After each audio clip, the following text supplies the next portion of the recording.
This episode is brought to you by Nordstrom. It's a season of wonder all the way at Nordstrom. You'll find the best gifts for everyone you love, plus party-ready looks for every occasion. It's easy with free shipping and returns, in-store order pickup, and more. Shop today in stores and at Nordstrom.com. Have you heard about the podcast Menopause Unmuted? Menopause Unmuted is a series developed to educate and break down the stigma around menopause. Hosted by OBGYN and menopause expert Dr. Mary Jane Menken, this podcast features real women talking candidly about their menopause experiences. These stories are as tender, uplifting, and honest as it gets. If you're looking for relatable insights and practical information to help you in your menopause journey, listen to Menopause Unmuted, brought to you by Pfizer, wherever you get your podcasts. Welcome to Heaving Bosoms, the podcast where two best friends recap romance novels while firmly supporting coat room finger bangs and lacking compassion for billionaires.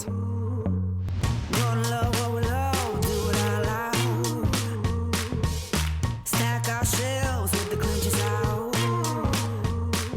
Shout it from the rooftop, can you hear the sound?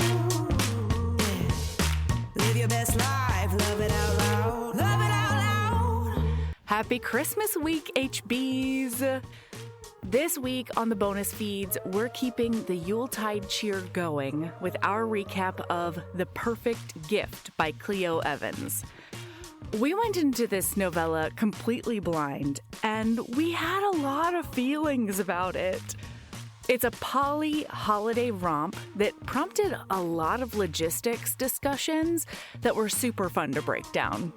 That comes out this Friday on the Patreon and Apple Podcast subscription. And just in case you need a last-minute holiday gift for a fellow HB or romance lover, you can now gift Patreon subscriptions. Whether it's us, an author they love, or another creator, you can now give them the gift of extra content, insider info, and so much more. This week, we're breaking down two Christmas novellas that were recommended by our amazing Patreon community. Today, you get Have Yourself a Billionaire for Christmas by Tracey Livesay. Here we go.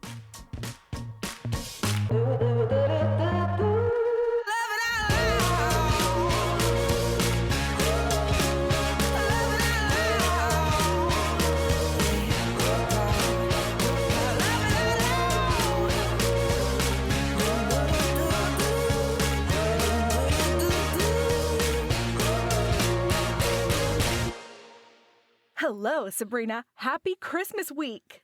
Happy Christmas week to you, too. Yeah. Oh, my goodness. Are you doing anything fun this week for the holidays? Or are Look, you being I'm just like doing me? family stuff. Yeah. It's just family stuff. I mean, that's always fun, but I feel like the month leading up to Christmas is more fun, you know, because I feel like I'm scheming with Michael.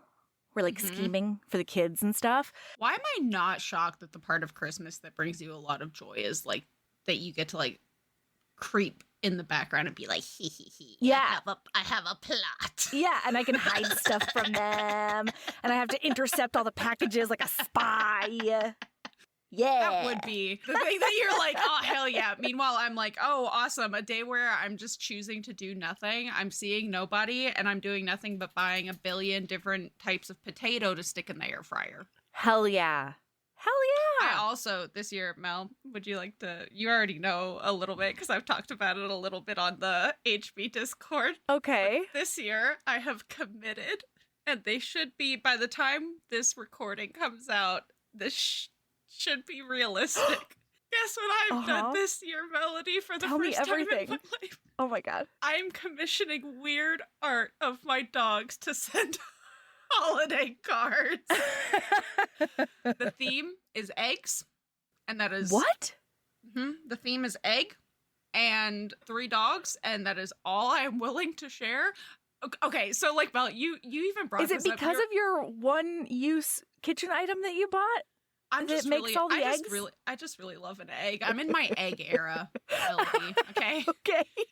I'm in my egg era. Yeah. And this is egg vibes, and I'm very excited. The person who I ended up, she's wonderful. Yay. I don't actually know, but Whoever they are is wonderful.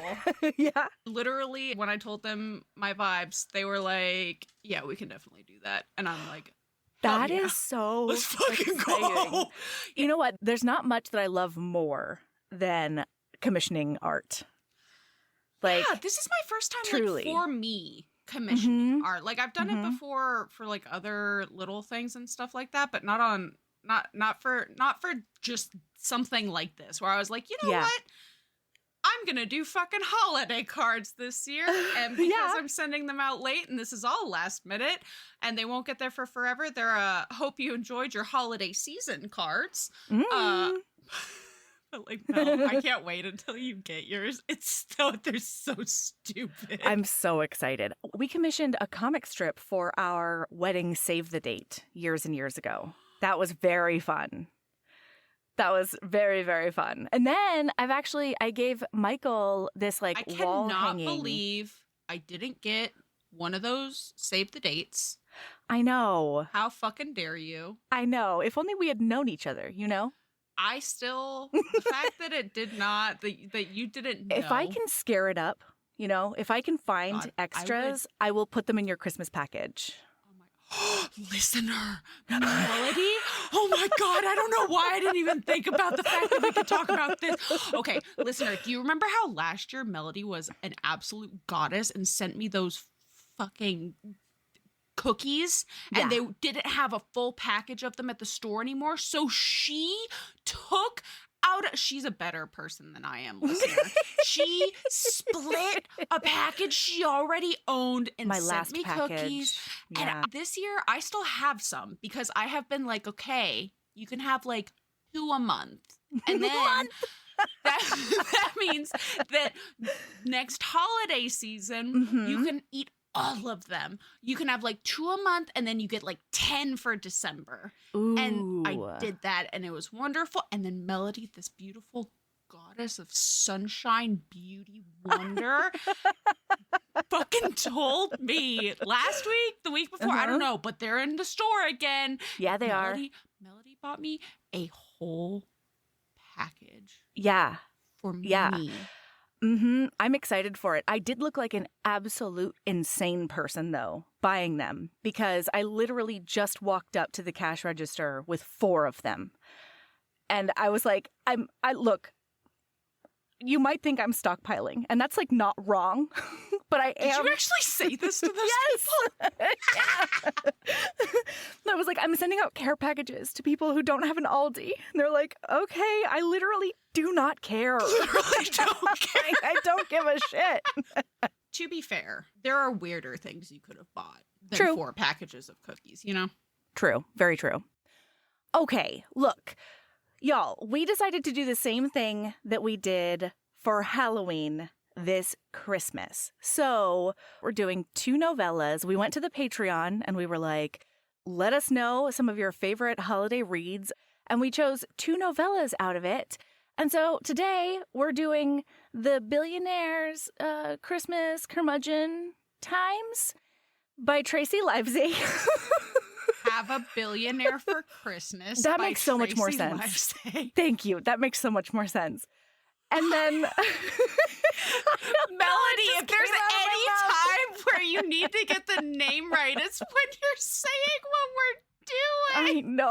I know. And yet, here we are. I don't know why you tried. I don't know why you tried.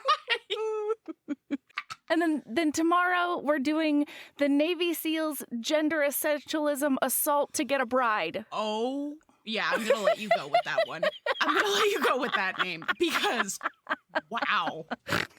Wow. I can't wait to talk about the book because it's bonkers in some really fun ways. And it's bonkers in some ways that made me want to put my head through a wall. Yes. Yeah, for sure. For sure. Okay, so we're here with Have Yourself a Billionaire Curmudgeon for Christmas. Yes. And when we open up, there is a persecuted billionaire. Okay? Oh, yeah. By the way, Melody, can I just say that reading this in the current climate right after the United Healthcare thing? Yeah. reading that right now, I was like, interesting. Yeah. Robin Hoodie would come for you, my friend. I mean, truly. And like, I don't know. I feel like Billionaires like hit different now, you know? There was a really long time when like Billionaires were the romance thing. And now like it was I remember when Millionaires was the thing, you know, back in the Gabber, and then it turned into Billionaires because Millionaires just weren't enough anymore, and there were enough billionaires in the world. Well, and not to mention inflation, $1 million doesn't do much. You can't get a helicopter if all you've got is $1 million in assets. Come on. Come on. You can't do all of the things that he did. What are you doing giving away 18 million? Anyway, oh my God, even with him, that makes it even worse. Anyway. It does, yeah. Yeah, no, I definitely read billionaire romances differently now. You know what I mean? Like, absolutely. I still read them. And you know what? I didn't look at when this book was published. But I love a Tracey Livesay. In 2023. So it came out last year. Okay, so that makes a lot of sense because the whole premise is that this billionaire is being persecuted and just attacked by the public because an article came out from like a watchdog publication that says, here are the top 5 most terrible charity givers. Cringiest companies that don't give anything. Right. And he in the corporate world. His company only gave $18 million in cash money. Cash dollars. When their profit was like $4 billion or something that year. It was 0.07% of their revenue. 0. Was it 0.00? Or what? Actually, that may have been a real article that I just read. Never mind. No. I mean, I believe it. I recently, actually, this is another thing, Mel. I just recently subscribed to like a news thing that I'm really enjoying because it's just the bare bones news, like just some important things, you know, that's going on without like a bunch of whatever. It's basically a summary of what's going on. And like, there was just some stuff recently about Billy, and I was just like, why? Come on, y'all. Like, yeah, eat the rich. Oh my God. Anyway, continue. So he is really upset and he dodged some paparazzi who are coming after him to like get a comment on how awful he is. And he tweaked his knee as a result. And so not only is he persecuted, but now he's injured. Everybody is rubbing salt in his wound. Okay. How dare they? And his sister said, sweetie, darling, come back from London. Come here. All I'm going to say, Jackson, is just based on current climate, it could be a lot worse than a tweaked knee. Yo, you know? I mean, ask that CEO from United Healthcare. Could be worse. It could be so much worse. Yeah, yikes. Anyway. Okay, wait, so she's like, oh, hi, sweet baby, you come over from London and I'm going to hide you at my Montana house because I have like 6 houses. Mansion. Yeah, for sure. And then after he goes to Montana, he's going to fly to Portland, Oregon on his, private jet, obviously. Come on.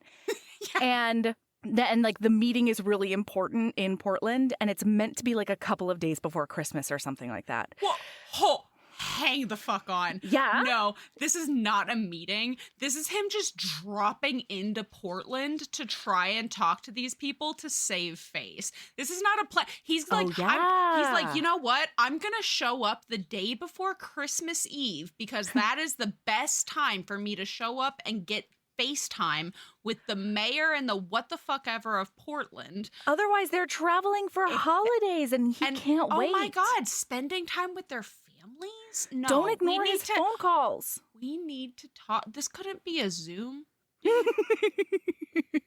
You're gonna how much carbon are you putting into that atmosphere to do this? Yeah.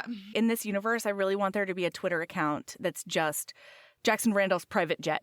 And it just tells you, that Taylor Swift private jet Twitter account? Love that guy. Lady, person, entity. Love that. Anyway, so when he shows up, oh my God, he's limping. Oh, he's in so much pain. Okay. He didn't want to take any pain meds, so he's hurting. I knew that this was how this episode was going to go. I knew it was this poor baby. Oh, get on the couch, honey monkey. And he sits on that couch, and there's a harumph, and there's a bitch there. Pops up from under a blankie, and guess what? It is a hottie that he almost had a one-night stand with and did, in fact, finger bang in a coat closet 6 months ago. And it's a hottie who ghosted his ass. Okay. And Melody, I was I have excited some about questions. this. Yeah, please tell me everything. Yeah. I have several questions too. Yeah. Would you define this as ghosting? Because I would not. I mean, Listener, okay, look. for context, Yeah, what tell them. happened is they ended up, and we learned this way later in the book. I say way later, it's a 100-page novella. We find out that 6 months ago at some charity event he was attending, he ended up having like vibes with this lady at the bar, mind-blowing and it was conversation. Amazing, and it was a him serendipity. think, and they were both into each other, and so they Ooh. do disappear into a coat closet, and he does finger bang her. Hell and yeah. then he gets a beep beep on his phone 3 times in a row, and he's like, oh, I have to go take care of this really quickly. I have so many important billionaire he's things like, to do. He's like, please don't leave. And she's like, okay. And then Yeah. he steps out of the door, and somebody goes, Jackson Randolph. And she realizes that it's him that just finger banged her Yep. in a closet, and she's Yep. not about it. So before he gets back, she does disappear. Yes. And then he hunts down her phone number. He asks around, gets her phone number, and then he tries to contact her a few times, and it's radio silent. And then it's been Yes. 6 months. And the reason that she disappeared, so our heroine's name is Rachel Williams, and she is philanthropist extraordinary. She is just a charity. She has one personality trait, and it is charity. Yes. And you know what? I'm not going to begrudge this novella that. It's hard to do more.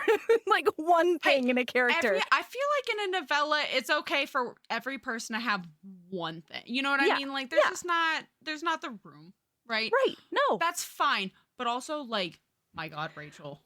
Did I get walloped over the head with how much she's a charity? You know? Also, I'm not even a billionaire, and it made me feel like shit.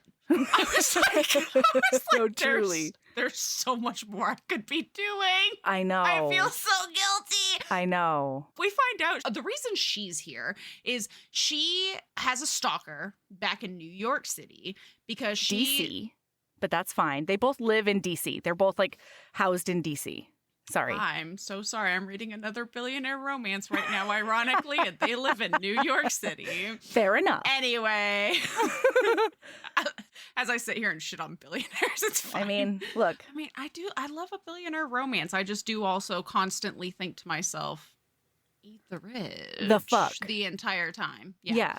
So anyway, she doesn't let that passerby syndrome get her. And she sees a woman and a man, and he's obviously not being kind to her. And she steps in like, hey, are you safe? And the lady's like, no, I'm not. I'm super not. And he gets mad. And then he's decided that he's going to stalk and hurt Rachel for stepping in on his private business with his woman that he's abusing on the street. And she's the only one who steps in and does it. Yeah. And her boss...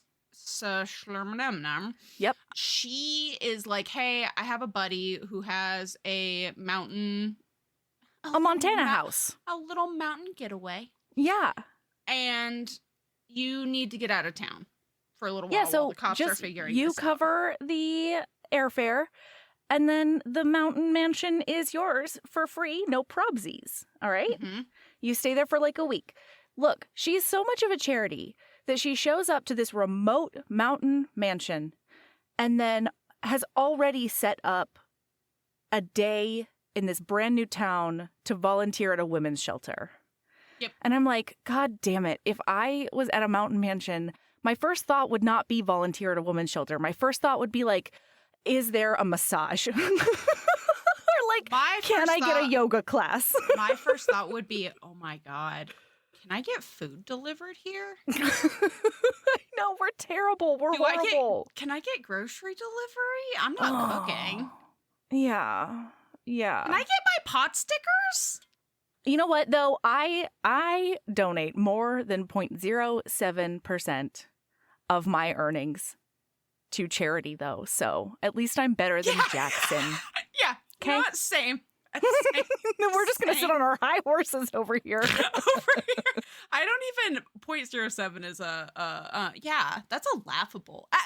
Okay, but for real though, the fact that that's a laughable sum that we're thinking of when we say 0.07, and we're not talking about billions of dollars. Yeah. This episode is brought to you by Nordstrom. It's a season of wonder all the way at Nordstrom. You'll find the best gifts for everyone you love, including tons of ideas under 100. And gift experts to help. Wondering what to wear? They have everything from cozy styles to party perfect looks, along with free style help from their stylist. Plus, they'll help make your shopping easy with services like in-store order pickup, gift wrap options, free shipping and returns, and more. Discover the wonder of the holidays today in stores and at Nordstrom.com. Did you know adults with financial literacy skills have 82% more wealth than those who don't? From swimming lessons to piano classes, as parents, we invest in so many things to enrich our kids' lives. But how much are we investing in their future financial success? With Greenlight, you can teach your kids essential skills like earning, saving, and investing, giving them the tools for financial confidence. This investment costs less than an after-school treat at Starbucks. Start prioritizing their financial education today with Greenlight. Invest in their future at greenlight.com/podcast. Anyway, so he sits on her, she harumphs and gets up, and they are both shocked as hell. Yeah. That the other person, they're like, whoa, fate! Oh my God. What are you doing here? What are you doing here? I'm here to be grumpy and rest my knee.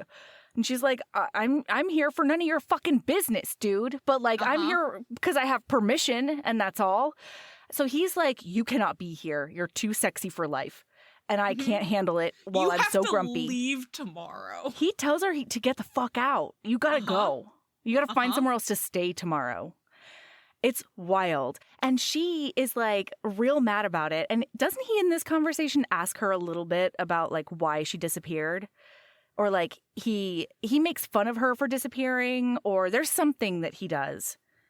And she's just like, he's so it's like this whole so shitty annoying thing where like, so they're talking and he's also like, why the fuck did you tell the housekeeper that she can have a couple of days off? I was expecting her to fucking do everything for me. Yeah. Because I'm injured. Who's going to get my hot cocoa? And I ask you. Who is going to get it? Who's going to get my hot cocoa? How dare you? How dare you give this woman time off? What if I run out of toilet paper when I'm on the toilet? Who's going to pass it to me through the door? This man is a Scrooge. He is a sexy, sexy billionaire Scrooge. So, by the way, of note, this mansion is referred to as a chalet. It's a chalet. It's a chalet. Yeah. So his whole thing is he's here for a couple of days to like get away from the blah, blah, blah. And he has his meeting on the 23rd. And then he's like, well, fuck you. I'm going to bed. Also, before he goes to bed, though, he's like, we can't be in this place together. And she looks at him and says, I hate to break it to you, but you're not irresistible. And he says, really? The first and only time we ever met, we almost fucked in the coat check room at an event attended by 300 people. If that doesn't make me irresistible, what does it make you? What does that make you? Get out, sir. And then she says, it makes you an asshole. Yeah, and I was for like, sure. Fucking go for you, girl. He just hardcore slut shamed you. He said that you're a hussy. He did a big slut shame on you. He said you're a Slutty McSluterson who fucks in coat closets. You're a slutty McHutslore. Sir, you're also a slutty McSlutsore. You were gonna fuck in a coat closet too. What?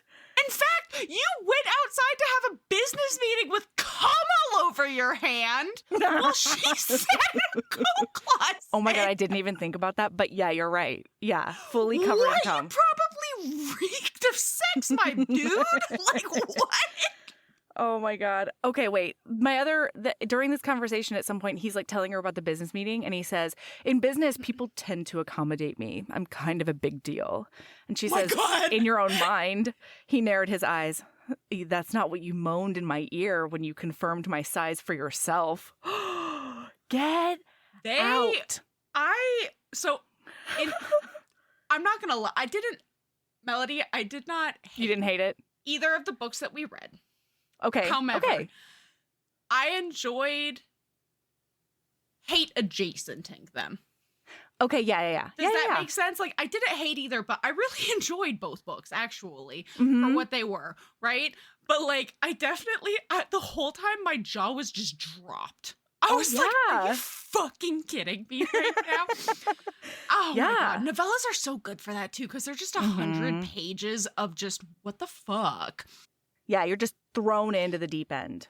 So, anyway, he is like, get fucked. I'm going to bed. You're leaving tomorrow. And so he does, and he takes one of his pain pills, and then she does this. He's like, I can't believe that she's so nice. She brought me my bag because I can't walk. And it's like, dude, you're the one making a big deal out of the fact Right. that That's just a human thing to do.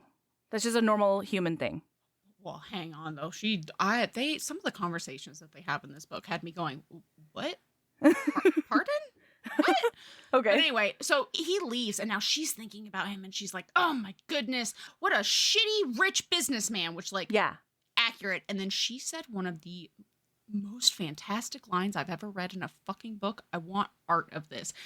In her mind, she thinks to herself, I want this kind of man, blah, blah, blah, blah, blah. Not some rich asshole who'd been born on third base but thought he'd hit a triple. Yeah. Oh my God. If that is not one of the greatest things I've ever read in my fucking life. Like, I want to I'm not going to remember this to ever say it again, but, like, I want to. I want to remember it. No, I hear that. Well, meanwhile, he's thinking to himself, this entire conversation only confirmed that he and Rachel Williams were better off keeping any interaction between them at an impersonal level. Though he'd been angry when she ditched him back in June, he'd probably dodged a bullet. He didn't want or need that kind of distraction in his life. Because the other thing is, when he took over for the company like 7 years ago, it was in like a bad place. And so he's been like eating, sleeping, fucking, bleeding this company only, you know? Like, that's all he's been doing. Yeah, he fucks bitches in coat closets, but, like, God forbid you have a relationship, you know? Right. So, yeah. And, like, I all can't I really could think was, begrudge like, him that, honestly. I mean, fair. You know, when I'm busy, a coat closet will do. I mean, hey. Hey, I'm not shaming the coat closet foray. Of course not. Not on Heaving Bosoms podcast. If anything, I am pro fucking in a coat closet. Come on. Charity event who? It's just a gala. It's fine. Well, wait. We have to go back to this really quickly because I did have several other logistical questions for you. She's at this thing for her work job, all right? And for this, her whole deal that night, her whole agenda for that night is to approach businesses to get bigger donations, right? Mm-hmm. And so how... Hard to do that. Well, no, more than that. How the fuck did she not know who he was? Exactly who he is. There's the fact this man no has paparazzi way on it. There's no fucking way she didn't have it. Also, like, the fact that they were talking at the bar for apparently as long as they were, and she, like, didn't start off the conversation with, oh, hi, I'm Rachel so-and-so. It's nice to meet you. Right. Like, right. Yeah, I had Well, the same especially questions. since, like, if I was doing this job, I would have made, like, a book of everybody's, like, CEO, CFO, COO, and their pictures. I would have had a Trello. I would have, like, stalked everybody real hard so that I knew who I was approaching. Because And how guess else are you supposed to what? do your work job? He would have been at the top of my list of people to find because apparently he doesn't do anything with his money except spend it on fancy watches as far as she's concerned. And so that's a lot of extra money that could go towards whatever the fuck that charity was, right? That's true. Like, That's he true. He would have been a mark. Although I will say, I think that actually makes him a harder target. You want to approach people who are already charitably giving. A right? harder target until he's ready to Slooty McSlooterson in a fucking... Till he's ready to do a traditional Highlander finger banging on you in public. There's no way he did not walk back out. No. Because it's right outside of the door where that dude finds out. What does that guy think he was doing in a coat closet? And then he comes out reeking of sex? Well, and then, like, I think he's right-handed. He's too analytically minded not to be right-handed. There's no way he didn't shake that man's hand. You can't not shake a person's hand if you're doing business stuff, matter right? If he's right-handed. He definitely dominant hand finger banged her. That's what I'm saying. He's getting her juices all over the guests. Yeah, and they're not the wiser either. Oh my God, this is why you do not touch somebody else's hand and then anything on your body until you've washed your hands. Okay, listener? This is just a PSA. You never know if they were McSludersoning in a coat closet, which is fine. But you don't want that. You did not consent to have those juices on you. Correct. Listener? That's Unless right. you did. Well, but that's like a whole other different party. conversation that like we didn't get on the page for sure. Anyway, so he sleeps for 36 hours. And then he gets up and he's like, "You're still here?" And she's like, "God, you're the worst." And then there's a big snowstorm. Bitch. Yeah, there's a big snowstorm that comes in and he's like, "Oh no, I'm going to be snowed in." Yes. Also, before he wakes up, though, she has talked on the phone because she called her boss, Sharon, to be like, "Hey, I need to leave." And Sharon's like, "Well, you can't yet because your potential murderer's on the loose and we think he has a gun. So, like, you need to stay put." And apparently there's nowhere else to put her. We find out later why she has to stay in this building. But also, like, she just accepted it. She was like, "Well, I get, ma'am." I know, right? Ma'am. You couldn't find a Holiday Inn Express in Omaha? Well, so she does refer to that. Okay, she does say, like, there's nothing available within my price range within a reasonable distance. In Montana? Well, also, guess what? He's the one kicking you out. He should be footing the bill, man. Yes, for sure. You want me gone? Fucking pay for my accommodations. Otherwise, squatters' rights. Get me a penthouse in Missoula, Montana. Thank you very much, sir. Yeah. Otherwise, I'm putting my butt on everything. Squatters' rights. I'm going to put my butt on everything anyway, and then I'll leave that's true. because you're a fucking asshole. Anyway, so Sharon, her boss, though, is like,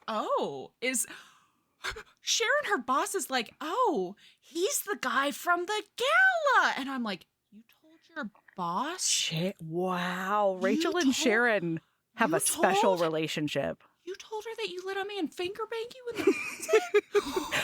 I'm hoping that she told her like a more PG version.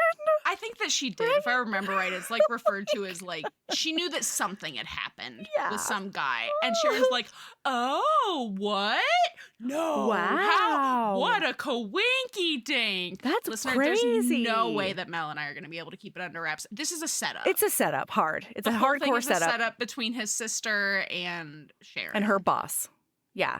Yeah. And so Sharon's like, "Yeah, you should just like get frisky with him." And she's like, "No." Specifically, though, she says you should do something selfish. And then Rachel Williams looks at me in my beautiful face and says to Sharon, "It's really against my nature, though." Because she's just like, such a charity? ? Like she's never. To be fair, she's never been like, "I'm gonna have a Slurpee today just because I need a Slurpee." Like, what does she that got a mean, Slurpee Rachel? to give to the Boys and Girls Club of America? Yeah. Like what? Yeah, she goes to that like bring your own Slurpee container day at 7-Eleven and gets just a bucket of it.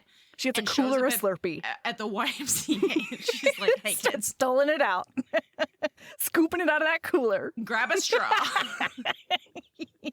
Don't worry, my hands are washed. Anyway, so she's woken up. Or he wakes up and he's like, "Oh my God, I can't believe I slept for 36 hours. And it's like, yeah, but you barely slept. You're also in pain, legitimately. Like, you have the worst knee injury you can have, apparently. Yeah. Without tearing something. Yeah. And, like, you took a pain pill. Like, of course you fucking slept for a gazillion hours. Also, like, you just got off a 15-hour flight. As somebody who just recently was on a 12-hour flight, you fucking slept like the goddamn dead when you got off that flight. Anyway, so he gets down there. And he's like, "Oh my God, well, what are we going to do?" And he's like, "Well, I'll just call the county and have them come plow the driveway so I can get out because I have to fly out today to get to Portland tomorrow." Yeah, I'll throw my weight around in Montana and people are going to move their butts for me because Billionaire. And I learned a lot about how cities and counties do snow plowing. Oh, the and how all of that works. prioritizing? Yeah, I had no idea. Granted, I've never lived anywhere that snows, so why would I? Oh, wow, that's wild. Yeah, you're right. We're one of the last streets to get plowed where I live because it's a dead end and we don't have very many houses on this block. I'm so And sorry. I cannot hear the term plow right now. I'm so deep in a Finley Fen orc hole that all I can think about is you're just getting plowing. Plowing by that good Ashkai prick. Yeah. And I'm so every time we're snow plow, I'm like, the plowing something, right? Yeah, anyway, that's right. Moving on. Wait, which one are you on? I Maid? just Are finished you on Maid?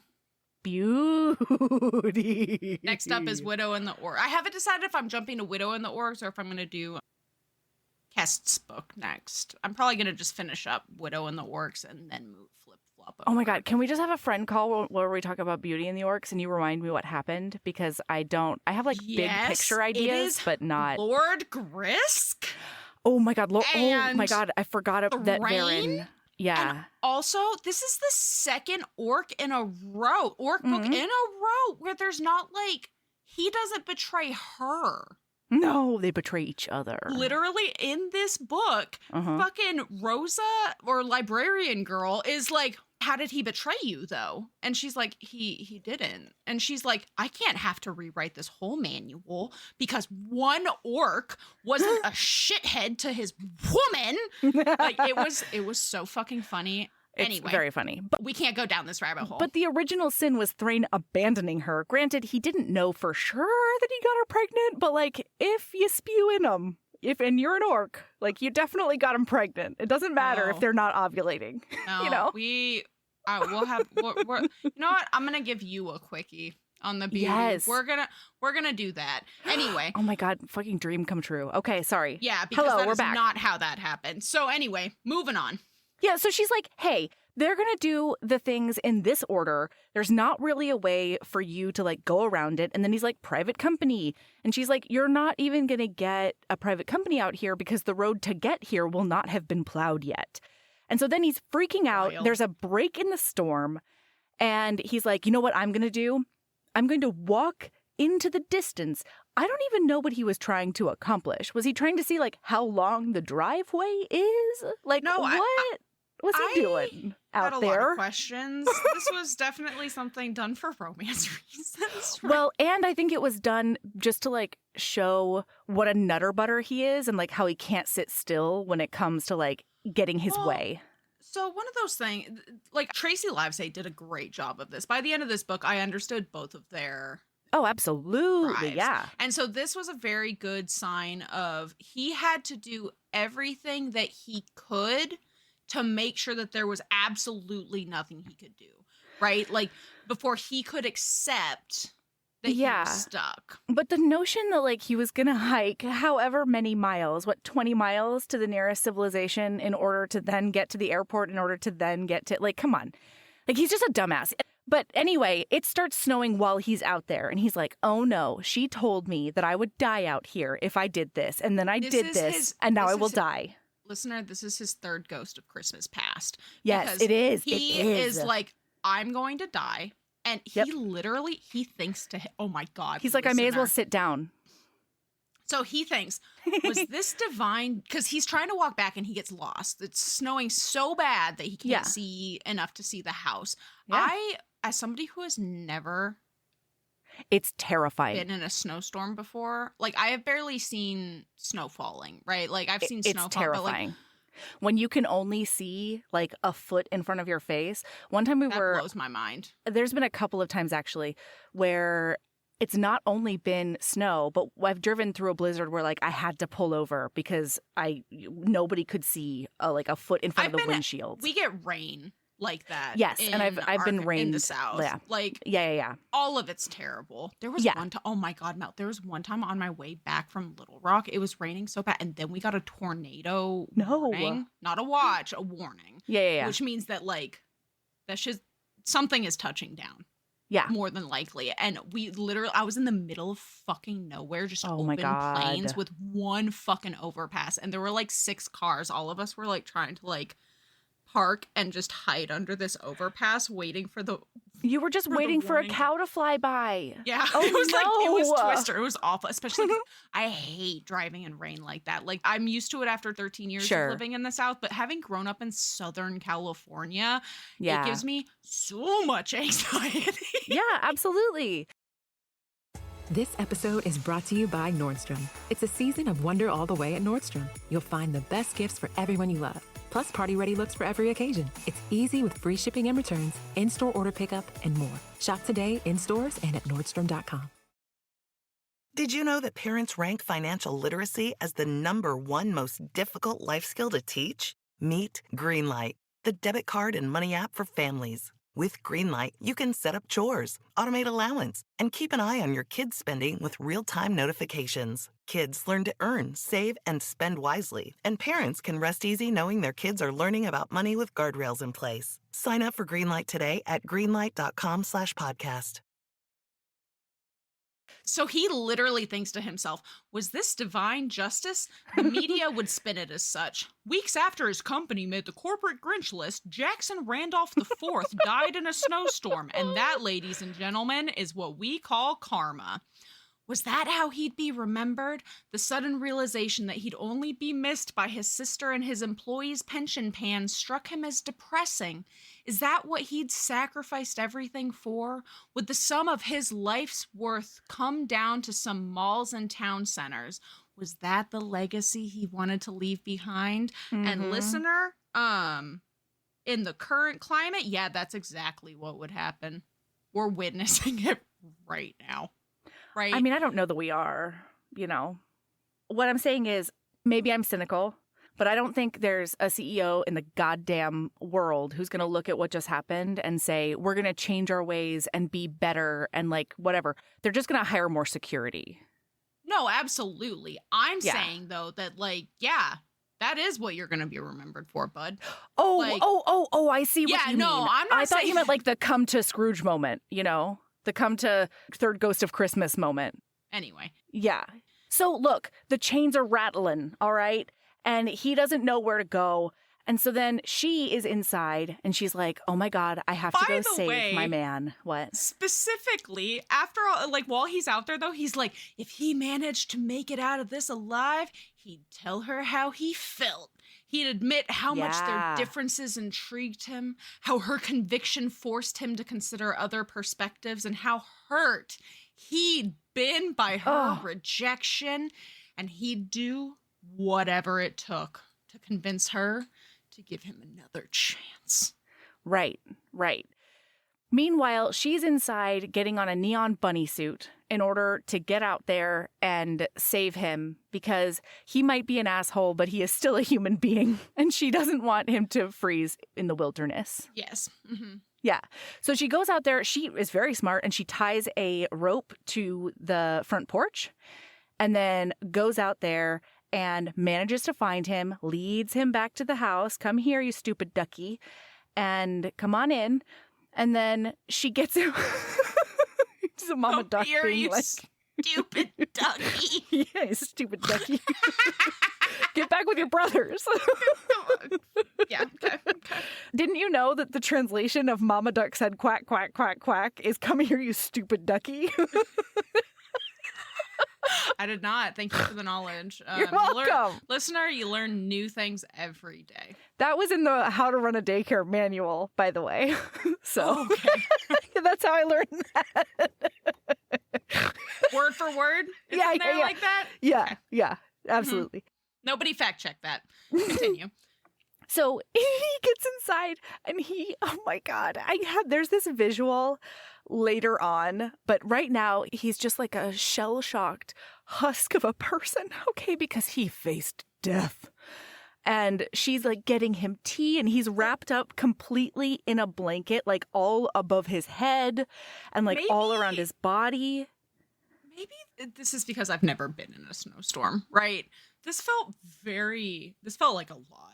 His reaction. You know Is what? this- It was, I would say that being that stupid is terrifying, but I don't know that the amount of what a whore to be such a fucking idiot. Yeah. God. No, but Continue. I don't think he was out there for enough time That's to what I was justify the wondering. melodrama. That's what I was Like, you're not close to hypothermia, sir. And, like, you were not close to death, okay? Like, nothing about this. You weren't Leonardo DiCaprio in that one movie I didn't see. You know? Stop. That Tundra movie that I didn't watch. Oh my God. I thought you were talking about Titanic. And I was like, what the fuck do you mean you haven't seen Titanic? Oh, please. I've seen that several times. What world have you not seen Titanic? Because like, I am, in fact, a Leonardo millennial. DiCaprio was also a frozen He boy was. there. He was. Yeah. You're right. Except You're in right. that one, he did die. Listener, spoiler alert. I'm pretty sure he died in that whatever that Tundra. Tundra movie was. Oh, probably. Pretty sure. I don't know. Yeah. Anyway, I know which one you're talking about. I can visualize the poster. The poster, yeah, it looked like a Where Jack he's London hellscape. I had no interest in seeing it at all.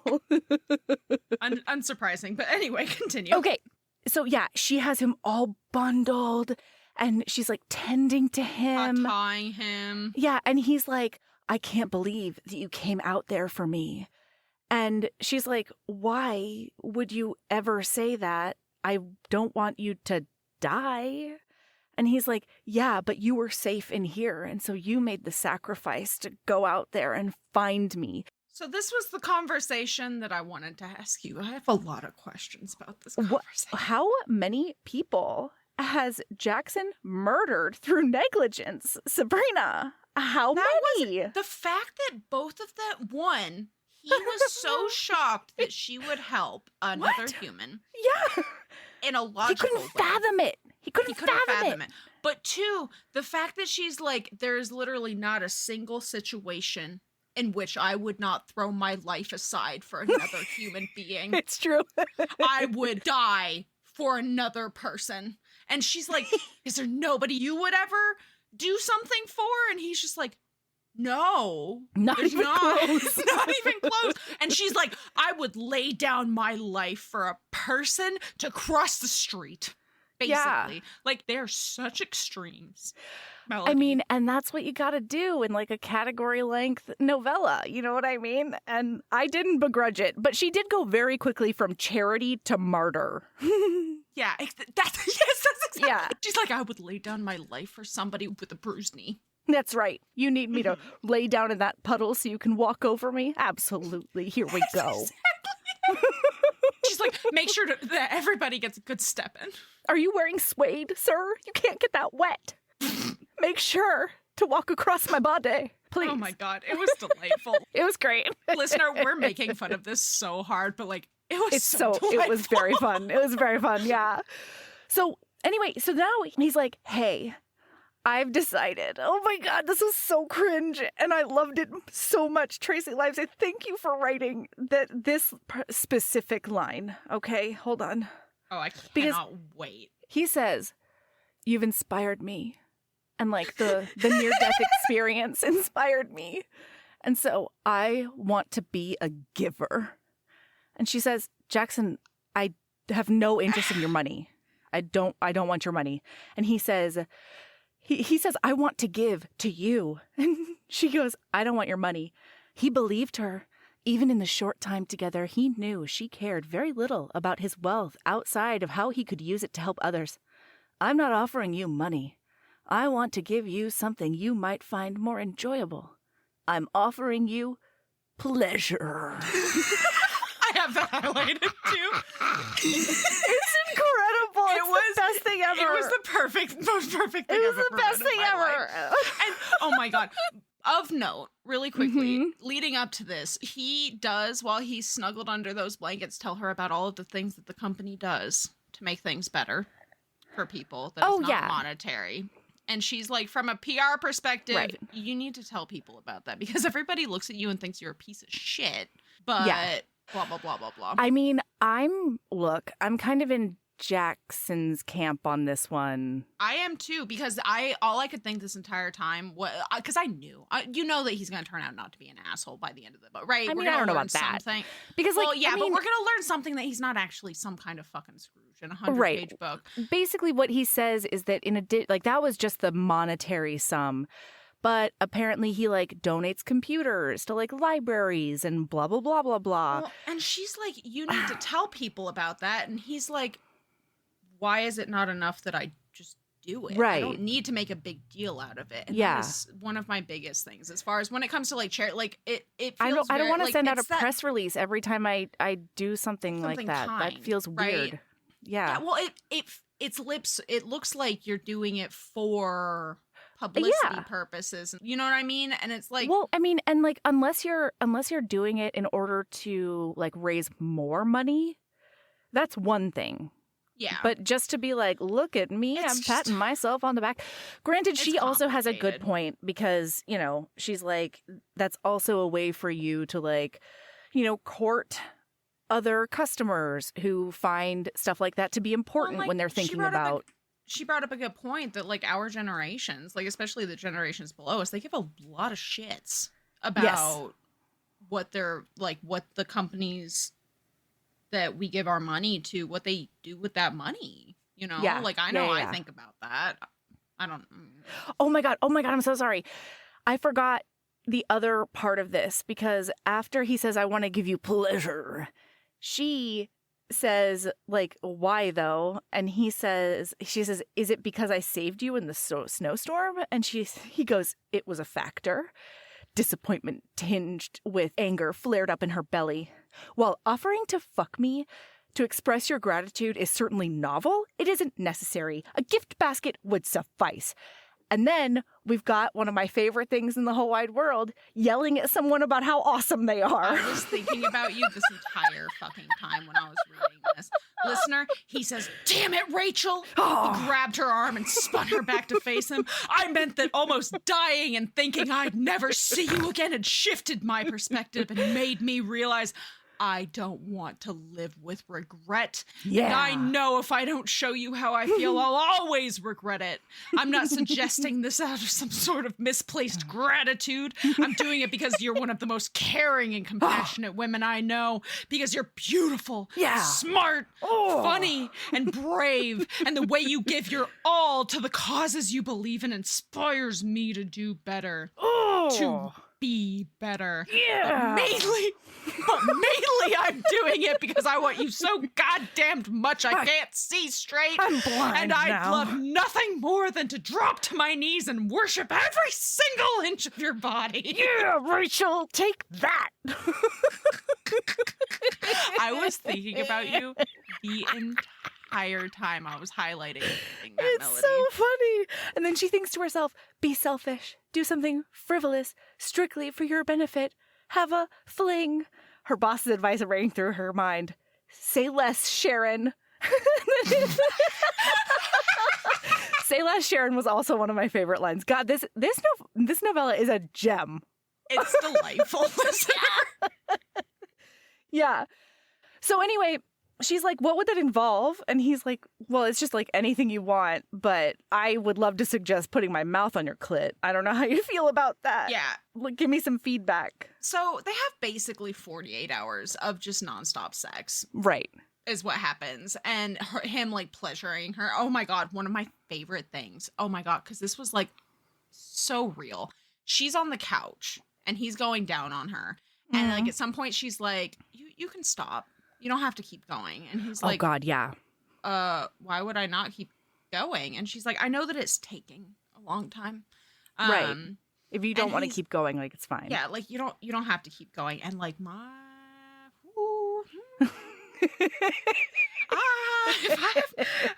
that's Mhm. that's a mood where like you feel like you're taking too long when they're Yeah. exclusively giving you pleasure. Like, and are it's they like, bored? well, Do they feel like I'm taking advantage? The worst fucking part, Melody, is when I'm going down on somebody. I don't give a fuck. I'm like, this is gonna take as long as it's gonna take. That's I'm enjoying right. the shit out of myself. Why can't I give myself that same courtesy to think that another human being might be like, maybe that person also likes going? Yeah. You know what I mean? Like, Maybe this isn't just a means to the end, you know? Maybe this is journey- the destination. the journey is like Yeah. the journey. goal. It's the fingers we used along the way. I don't know. The journey is the reason for the season, is what I've heard. Yes. Yeah. Yeah. That's it exactly. That's a word salad that we can put together. That's fine. Yes. Okay, I have a logistics question for you though. Because okay, I'm just going to read this to you and then you can talk to me about it. Because it says he led her over to the couch. Standard size couch, all right? Once she was seated, he dropped to his knees before her. He hooked his hands beneath her thighs and tugged her toward him until she lay flat on her back with her feet on the floor. And my question was, how small is this human that her ass to the top of her head fits on the short side of the couch? This house strikes me as the type that has one of those like chaise lounge couches where like one edge of it is actually like a long thing to put your feet up on. Oh, you think it's one of those? Yeah. Oh, okay. Because I was like, is she crumpled in her neck parts? You know, is she? Excuse the flip-flop fuck out of me. You want to talk about logistics? When he's under his blanket like a sad little potato, she like sits down next to him and snuggles up to him, but then somehow they're like maybe laying down, but then they're clearly not laying down. Like there was a lot of description that I was like, I have no idea how. I had to whimsy it because I was like, I can't sit here too long because I can't figure it out.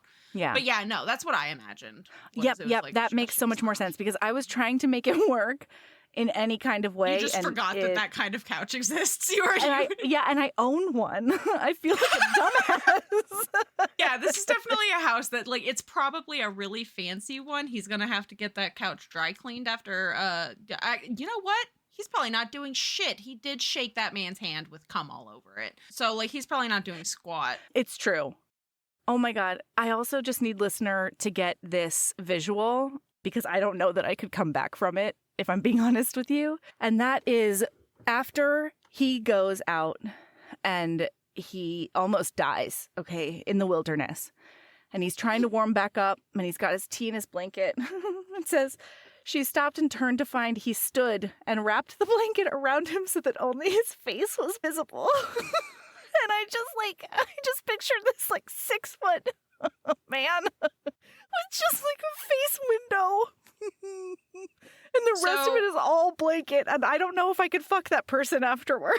No, I couldn't, especially because I need you. Okay, so. Like, I can't get hard when you look like that. I'm so sorry. So when I was the summer after high school, me and my friends, there were like 6 or 7 of us. And we had sleepovers like every other week.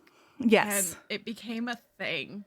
There was this comforter that one of us was wearing and like snuggled up into. Mm-hmm.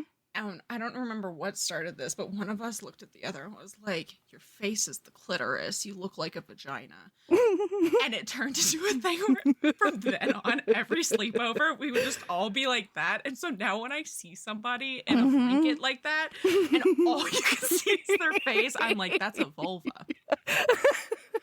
That's a vulva, and your face is the go button. Your face is the go button. Your face is the go button. And so, like, if I couldn't do it. I would He's just like so sad, and he's got this downtrodden look on his face. Well, and specifically, the reason it made me think, like, I would think of that kind of thing is that anytime one of us made a face, like, some of us were sad clitorises. Like, are you a sad clitoris right now? It was a whole thing, and like it bled into other things. Like, I have a video. Or like me and my friend on, not Zoom. Zoom wasn't a thing then. Skype. Mm-hmm. And I have like screenshots of them like that as well. Mm-hmm. Like, you're an angry little clitoris with your red little face. Like, it was a whole thing. It like permeated every aspect of my life that anybody in a blanket like that is the clitoris. And so like I didn't register that he was looking like that in this book, Melody. But now that you've brought it up, he can never be a sexual being to me. You're welcome. This episode is brought to you by Nordstrom. It's a season of wonder all the way at Nordstrom. You'll find the best gifts for everyone you love, including tons of ideas under 100. And gift experts to help. Wondering what to wear? They have everything from cozy styles to party perfect looks, along with free style help from their stylist. Plus, they'll help make your shopping easy with services like in-store order pickup, gift wrap options, free shipping and returns, and more. Discover the wonder of the holidays today in stores and at Nordstrom.com. Did you know that parents rank financial literacy as the #1 most difficult life skill to teach? Meet Greenlight, the debit card and money app for families. With Greenlight, you can set up chores, automate allowance, and keep an eye on your kids' spending with real-time notifications. Kids learn to earn, save, and spend wisely, and parents can rest easy knowing their kids are learning about money with guardrails in place. Sign up for Greenlight today at greenlight.com/podcast. Okay, so they fuck it out for like 24 hours. And then once like the snow lifts, and then he calls his sister to be like, I need to figure out how to still do Portland, and I'm a sad panda, and like help me get my way, basically, I think. Yeah. And his sister is like, hey, so how are you doing? And he's like, yeah, how did Rachel Williams end up here? And by the end of the conversation, we find out that those two colluded to get them both to the Montana house. Which, my God, if anybody ever fucking did this to me, if I was a weird little stalker person who looked up somebody's fucking phone number and tried to reach out and then they just never responded, and then I found out that my friends and family colluded to get us alone in a building together, I would never forgive them. The rejection-sensitive dysphoria that I feel in general in life, if I was in that bill, I would never leave the room. I would starve to death. You don't need to worry about me dying in the blizzard because I would just starve myself by not leaving my room. Like, I would be so fucking mad. But yeah, so they colluded. But Sabrina, all you have to do is offer them pleasure. And then you're fine. No, because I can't trust that they're not going to say, fuck you and your pleasure. Get out. Yeah, bitch, I would walk into the blizzard on my own. I'd be like, all right, that's it. Thanks for that. That's all she wrote. Can't do it anymore. That's all she wrote. Bye, babe. Enjoy your life. I wrote you into my will so you can do whatever the fuck you want with my $2.7 billion in profit. Bye. Yeah.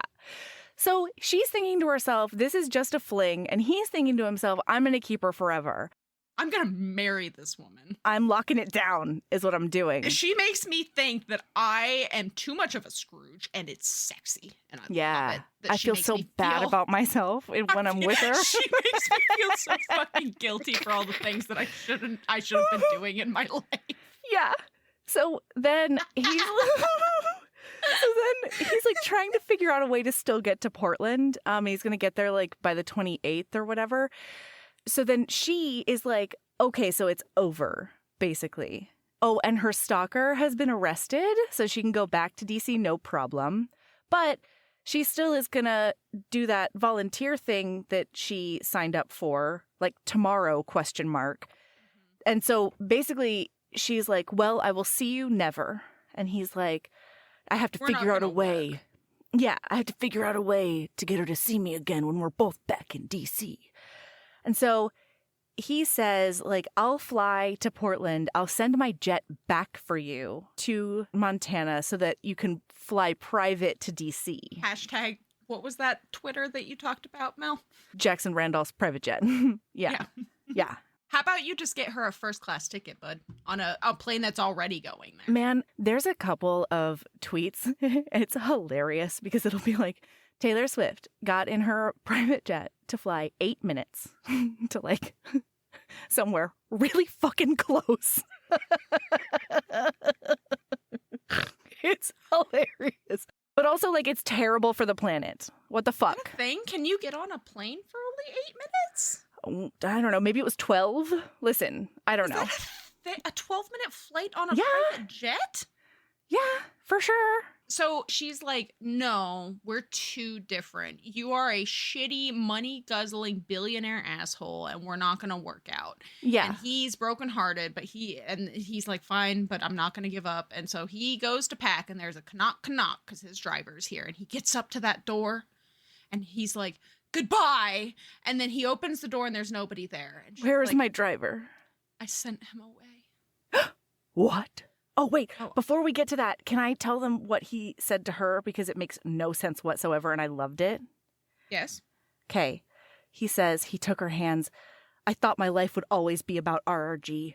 that I would never want anything more than I wanted to protect my family's legacy. But you truly rescued me. Not just from the snowstorm, but from the possibility of a future without you.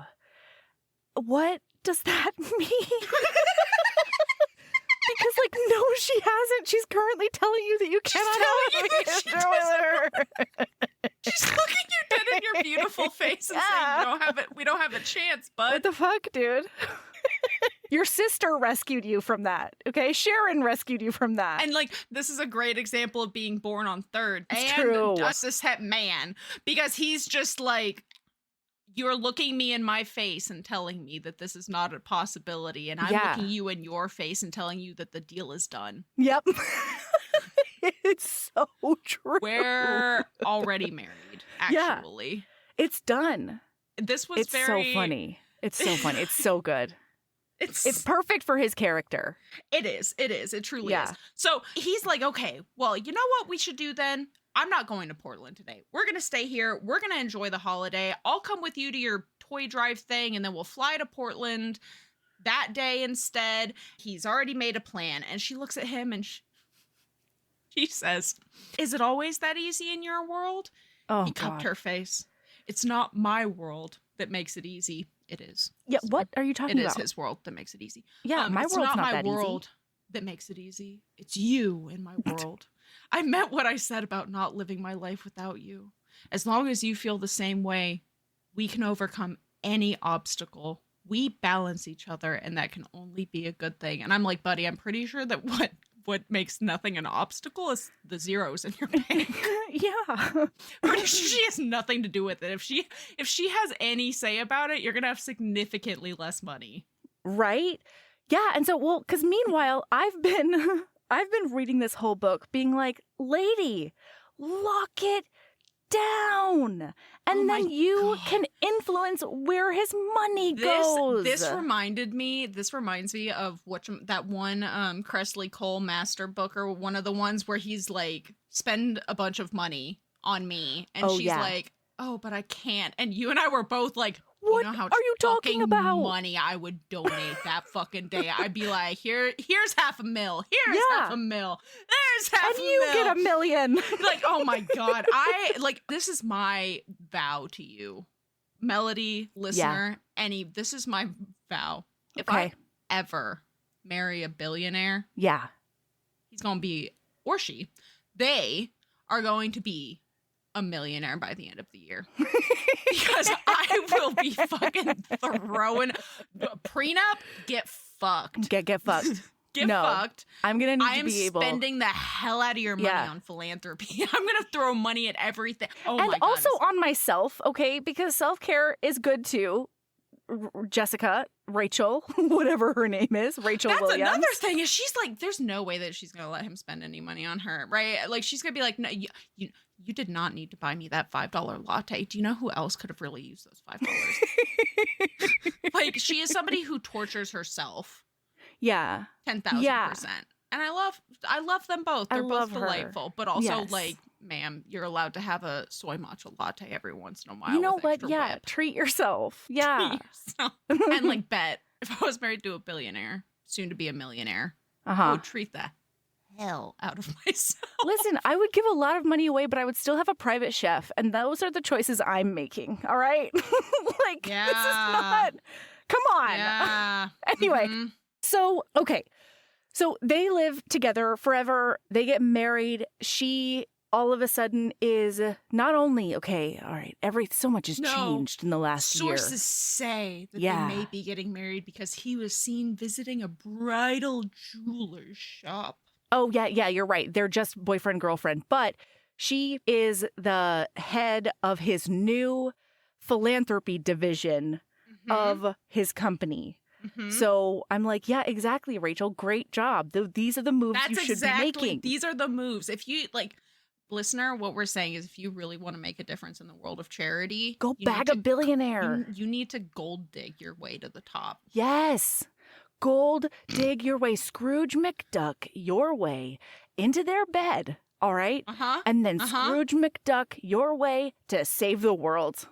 Yeah, exactly. This is my new plan for you. I'm Well, yeah, fucked. Yeah, you can't do anything. My You're life trajectory is not there. You're stuck. Yeah. I could do this. Oh man, it's nothing but possibility for you. It really Just is. vistas of open horizon for you. Oh my God, vistas! Because God, there's so many millionaires and billionaires. Are you a in the world. billionaire? Do you want to be a millionaire by the end of the year? Well, we've already had this discussion though, where like if there is a millionaire billionaire and you want to sponsor the pod, that's fine. But also, like, I'm not married. That's what I'm saying. You know? Email heavingbosoms@gmail.com and we will set up a date with Sabrina. I'm just saying. That's all I'm saying. I am fucking delightful. Yeah. And I'm not actually that expensive until we don't have a prenup and we're married. I'm not actually that expensive. I can pay for myself. I'll buy us dinner. Oh, yeah. I'll buy us dinner, right? Absolutely. I'm not cooking you dinner. I don't cook. I have no interest in that. But I'll knit you great stuff. Things I've Tons already of great knit. stuff. Yes, absolutely. I'm not knitting. I'm not making the promise to knit you a sweater because that is the boyfriend curse. So I didn't know about that. Okay, fair. You've never heard about this. No. So by the time you're done with the sweater, you're broken up or something? Mm-hmm. Or if you like knit your partner a sweater that you are no longer long for this world, which cracks because my God, it takes a lot of time to knit a sweater. And if I give you a fucking sweater and you don't appreciate it to the level I expect you to appreciate it, I will get ready. Say Buckle absolutely nothing. You better be wearing a helmet all the time. No, I won't ever say anything, but I will sit and be sad every time I think about it. And I'm not comfortable saying it out loud because how shitty to make somebody a gift and then be mad at them for not appreciating it enough. But we all do it. Yeah, we all do it. This is like it's like that whole meme where they're like, we listen and we don't judge. I'm judging. I'm listening and I'm judging. Anyway. All right. I support you. I'm judging, but I do. To be clear, I do support you. We don't kink shame here. Oh no, not at all. Craft gift shame. I've lost the trail. Anyway, the thread, the plot. That's the word. Thread. We're literally talking about. We're talking about knitting. Yes. Anyway, so yeah, they're together forever. Listener, this was delightful. It was just a fun fantastic. romp. It was exactly what I wanted. Yeah. There's just something about a novella where they just have to pack that bitch, especially a short novella, not a 150-page novella. I'm talking like a 90-page boy. An 80 to 100-page boy where it's not all porn, no plot, right? Right. Like, there's plot in here, and there's got to be some. You just shovel it in, and I eat it with a spoon. I fucking love you authors who do this. Yes, you're my favorite. Same. All right. Well, we'll see you in a hot minute for what'd you call it? The Navy SEALs gender essentialist Christmas bullshit. Yeah. Campaign of harassment to get a bride, I think is what it was. Yeah. Okay. We'll get also, there. you thought that we did some logistics today, listener? We're gonna go on a logistics roller coaster tomorrow. It's literally gonna be wild. Every other page when I was with this book, I was like, I can't wait to talk to Melody about this. I can't wait to talk to Melody about this. I can't wait between the gender essentialism, you want to talk about a Navy SEAL being a paranormal. For sure. This is what we were hoping for back in. Well, but here's the thing. But not, because it wasn't that kind of shenanigans. Yes. Okay, look, this is a tomorrow discussion, Sabrina. Yeah. Cool your jets. Okay. See you tomorrow. I was doing a tiny preview, okay? I was doing a teaser. Okay, give us the teaser then. Okay, that's all. Okay, bye. Oh my God, I already did the teaser. That's what I'm saying. So we don't have to talk about it because it was a tease. Okay, bye. Bye.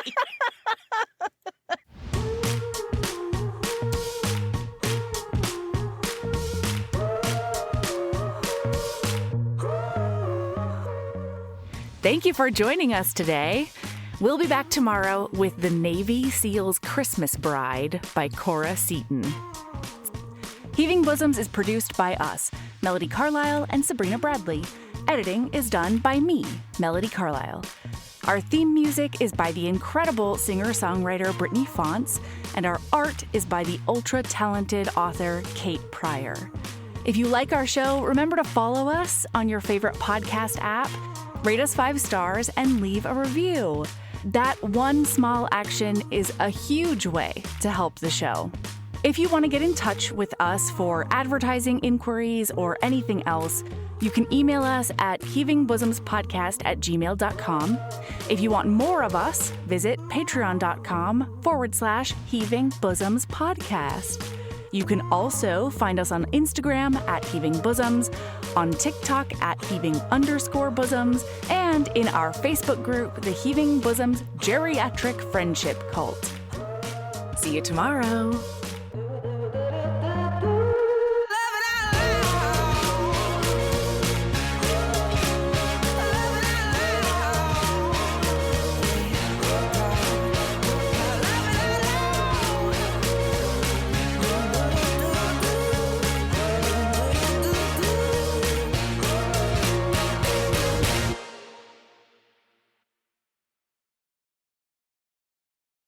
This episode is brought to you by Nordstrom.